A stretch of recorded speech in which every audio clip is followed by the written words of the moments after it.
Hello and welcome to the Empower Couples podcast, where here you get modern, non-boring relationship advice for you and your partner to communicate like pros, fight smarter, and stay on the same team no matter the challenge that you face. I am one of your hosts, Aaron Freeman. And I'm Jocelyn Freeman, but you all just know us as the Freemans. And this episode is about why the past gets brought up mid-argument. Now, I know some of you just had flashbacks to either a scenario this week or in the last month or the last year where you can vividly remember tension building. You know, it could either just be a really tense conversation or a full-blown disagreement where there's energy and emotion and it's starting to turn into an actual argument.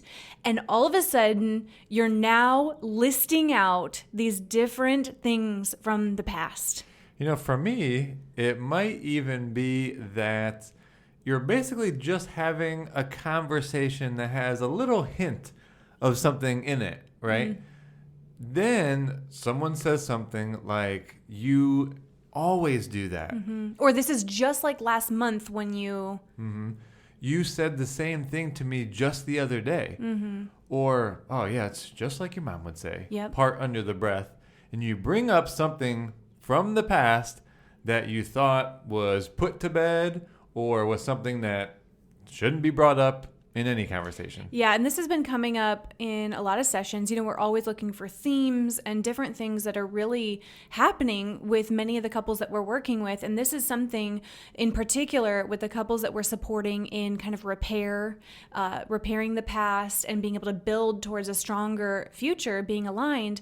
And we notice in particular that one partner more than the other will get even more frustrated that this happened. So it's like not only was tension building and you're disagreeing, but then the past gets brought in and one partner in particular is like, why the heck is this coming up again? And then it only escalates things further, right? It's like adding fuel to the fire. And so we're going to go today into 4 particular reasons or what this is really indicating. Mm-hmm. There could be more, but we wanted to focus on these 4 because we find that it really speaks to the majority of the reasons that this can be happening. So the first one is when you do notice that the past is getting brought up, it is likely indicating that that thing wasn't actually resolved. Right? That thing that's getting brought up, whether it's from a week ago, a month ago, or a year ago, if it gets brought up by one person in particular, it may not be resolved for them. And what can be really frustrating for the person on the receiving end of this is they were past it, you know, or they thought that it was over and and so it's like, why are you bringing this up again?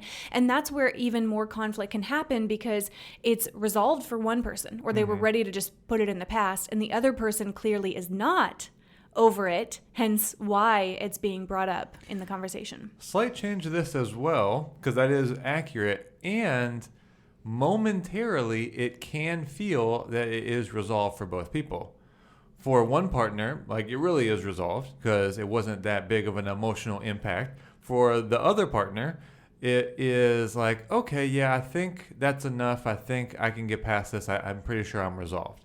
So I want to acknowledge that that does happen, but if you find that in either scenario you bring up something from the past, or your partner is the one bringing it up when you thought that it was resolved, and maybe they did too, it's still an indication that it wasn't truly resolved at an emotional impact level. Mm-hmm.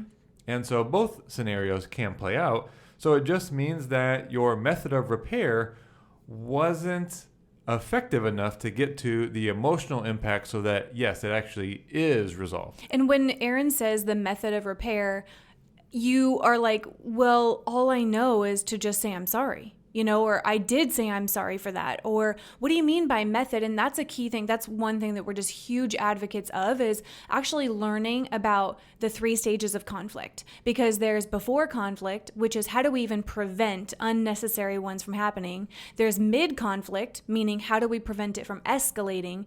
And then how do we in the post-conflict stage fully repair things? And hence why we wrote a book called The Argument Hangover, to actually give people the tools like you to fully repair. And so just to underline it, because I mean, that's why we have a whole book, could be a place for you to go. But true repair includes acknowledging the emotional impact on the other person and being able to establish for both parties what's needed in order to move forward. Because sometimes there is an agreement needed, there's some kind of a repair plan, there's some kind of a change that's needed.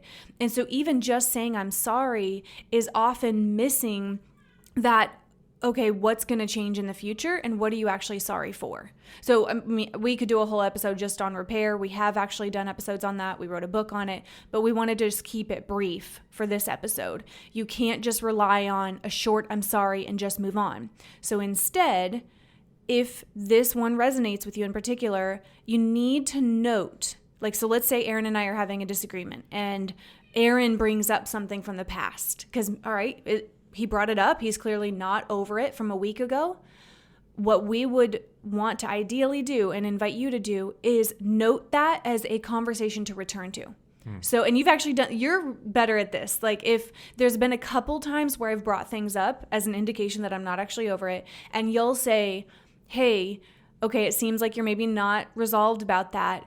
Let's table that for later. Let's resolve this conversation we're having right now. Oh, right. Mm-hmm. And so that's the key takeaway we want for this first one is note it as a future conversation, because you're going to get lost and it's only going to keep escalating if you're now trying to resolve two things at once, as opposed to just deal with the matter at hand and say, let's come back to that thing that you're clearly not resolved about tonight or tomorrow. Let me be clear that in this scenario, the initial conversation or tension conflict isn't about the thing in the past then.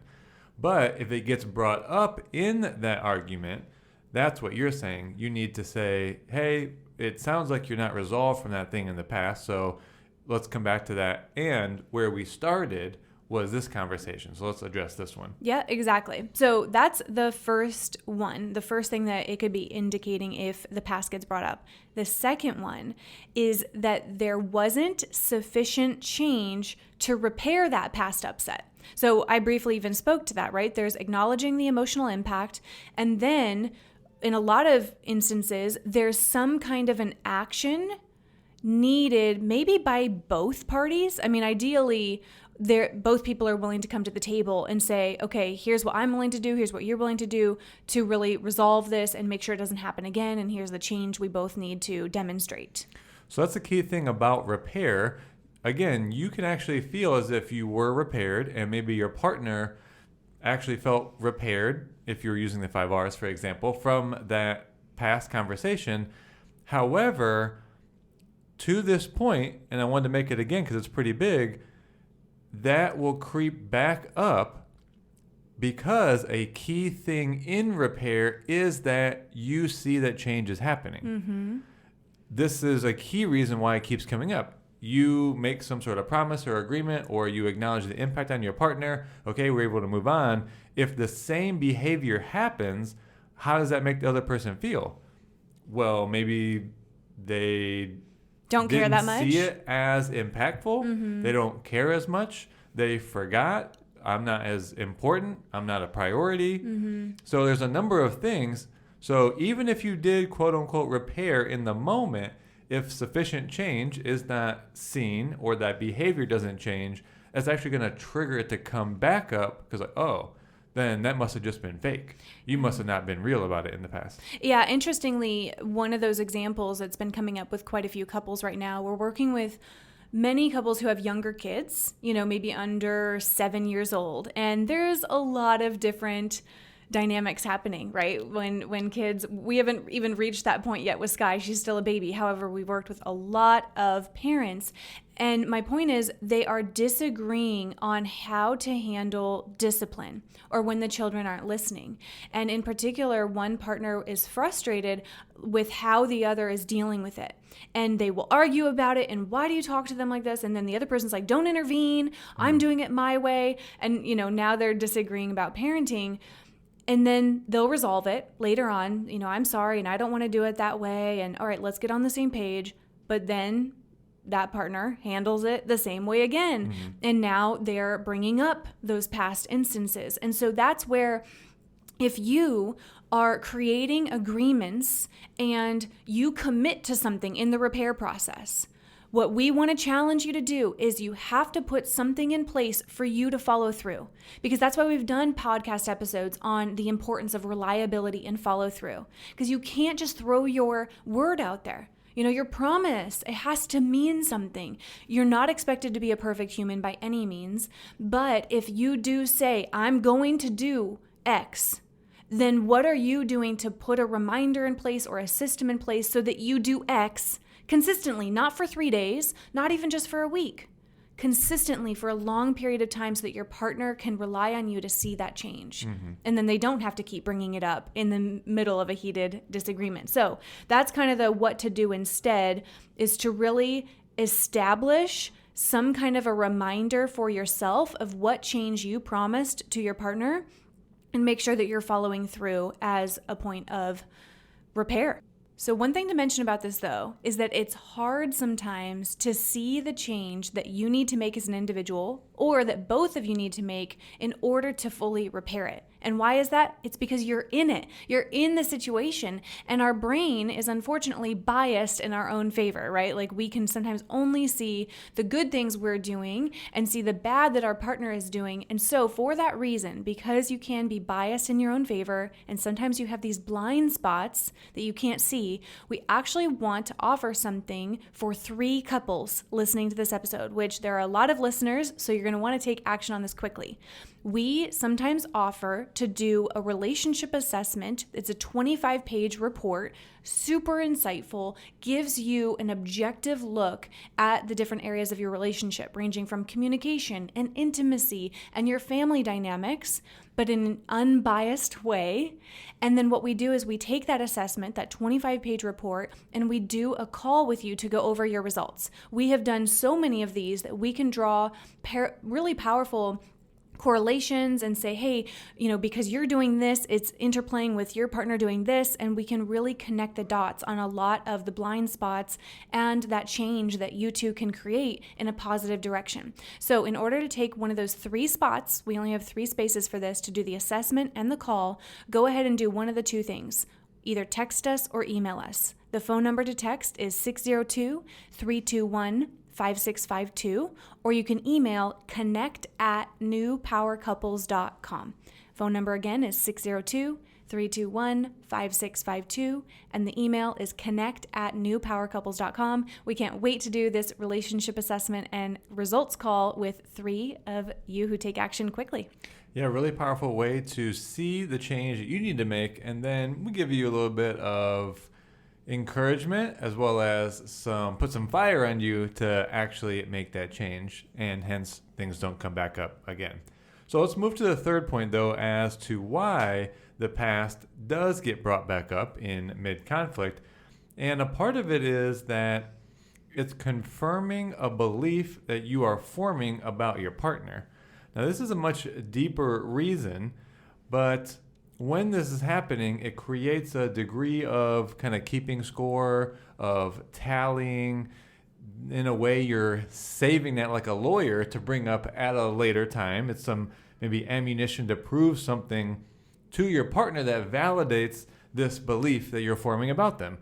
So I know that's a lot there, but over some time, maybe you start to say to yourself, my partner isn't trustworthy, or they don't keep their word, or they just don't prioritize me, right? Very kind of simple things in that sense. Then what will start to happen as that becomes more of a belief, a way that you perceive your partner nowadays, then when this confirmation or this conflict comes up, you're going to confirm why this is happening to that belief that you're forming. Mm-hmm. So it's not even necessarily that they are this way, but if you got some evidence built up for yourself, they've told you they were going to do some things, they haven't kept it, and you've really been keeping your eye on like, oh, well, they said they were going to talk nicer, or they said they were going to make that change about how we discipline our kids, and kind of you're keeping an eye on it. I'm repaired from that conflict, but I'm still looking to see if they make that change. You start to build this into a belief, and then it's just like, aha! Mm-hmm. It's like you presented your case as a lawyer, and you're like, I've got all this evidence because this is now my belief. Yeah, and I want to underline something you said very quickly about how it can be used as ammunition. So it's like in the moment, you're trying to somehow get them, right? Like when we are triggered and when we are unconsciously reacting in conflict, our ego really wants to be right. And so if you have this tally, or this, couple things you've been really keeping score of, you can somehow get them, like a little jab, just a little like, oh yeah, well, let me show you how you're really not all that great. And it's a little bit of ammunition. But what does ammunition do? It creates damage. And so when you do this, you aren't building your partner up. You're not creating a sense of safety and that conflict can actually be healing and repairing. You're actually just, causing damage to each other when you do this. And so instead of doing that and really forming this belief about them, you need to challenge your thoughts and the stories and the narratives that are really coming up for you. And don't let those build up. You need to challenge those within you, because that's one big thing that can create distance between couples, is they become so convicted that their story about their partner is true, and they just find more and more evidence for it, and they don't confront it, and they don't try to say, you know what, no, I'm not going to build up this negative narrative of my partner. And you start to see only the bad things about them, and your brain doesn't look as much for the great things. Anything more you'd say about what to do instead for that one? No, we'll move on to the fourth point here, and it's that there's some forgiveness work to do. You'll need to ask yourself, have we fully talked about this? Have we acknowledged each other's feelings and perspective? Do they feel understood about the impact? Have I taken responsibility for that impact? Do they feel that I was empathetic and sympathetic enough? It wasn't just saying it to appease them. Did we find a win-win solution? And those are some of the conversations that might be lingering, and it could indicate that there's just a level of forgiveness that needs to happen. Right. So what Aaron's talking about is it's all been discussed. It's all been discussed, and there's actions being taken. We already discussed that, like there has to be follow through. And now there's the inner forgiveness work. And I think what's really important to understand about forgiveness is that's not just something you do in your head. Like, okay, I'm gonna forgive them. Poof, it's gone, I have. It's not just a mental activity. It's not just something you do in your mind. And we all have heard things like, you have to forgive them in your heart. But I think that can be somewhat conceptual. What does that even mean to do that? And what I think is powerful is to really look at how the body can play a part in the forgiveness path, because our bodies really, and there's actually a book called this, The Body Keeps Score.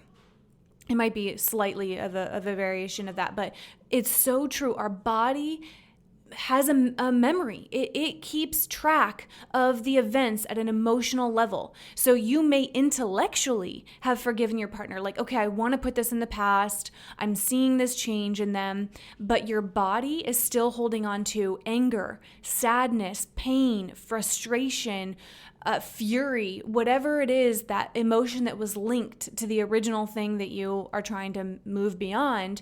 And so then any time an argument comes up that re-triggers a similar emotion, you're now flooded with all of those things that have a similar emotion that isn't fully resolved. So forgiveness work is also about emotional release. And that's a pretty big term, and there's a lot of different modalities that can help move that energy, move that emotion, from journaling and letting yourself feel the emotion to breath work to body work. You can do it yourself. You can also go to people who facilitate in helping emotional release. There's tapping, so emotional freedom technique. You can look up on YouTube. Actually, tapping can help rewire the brain and the emotion that's connected to it. So there's a lot of emotional release modalities that you can research and look up, but that's something you need to do if you're truly forgiving something of your partner and you notice that the emotion is still there. Anything you'd add, Aaron? That's a lot there. So I don't want to add anything for the sake of having too much be added. Okay, I know that's a pretty big one right there, but when you are doing forgiveness work, really check in on the body. What do I need to do? Because we are responsible as individuals for that emotional memory and what we do with our emotions. There's only a degree to which our partner can help us feel better. Again, if they acknowledge the impact and they are doing the change that you've requested and they're participating in the healing, then we as individuals, it's our responsibility to ultimately do what we need in order to move that energy and emotion to truly forgive. So those are 4 big ones. We really hope that they are enlightening. And in fact, if you find this podcast helpful, even if one of them provided an aha, would you take 2.5 seconds to actually give us a 5-star review on whichever platform you're listening to? That really, really helps us and all the effort that we put into this. And then you can write a sentence or 2 about why you like it, but you can do that right in the app where you're listening. That would mean so much. And then, as we said earlier, we have 3 spots to take couples through the relationship assessment. It's the #1 assessment in the world, by the way. 4 million couples have taken it over 40 years, 25-page report. And then we do a private call with you to go over your results and really point out some important parts about how both of you are contributing to whatever dynamic that you're facing. And we are experts at being able to overcome challenges, and we're going to work with both of you to really move in a positive direction. By the way, this is at a discounted rate of only $147. This isn't something you're going to just find on our website. We only offer this once in a while on web classes or a podcast if we just feel like it. So make sure you text us or email us, and those are both going to be in the show notes. But with that, we love you. We really hope that you find value in this episode, and we will talk to you on the next episode.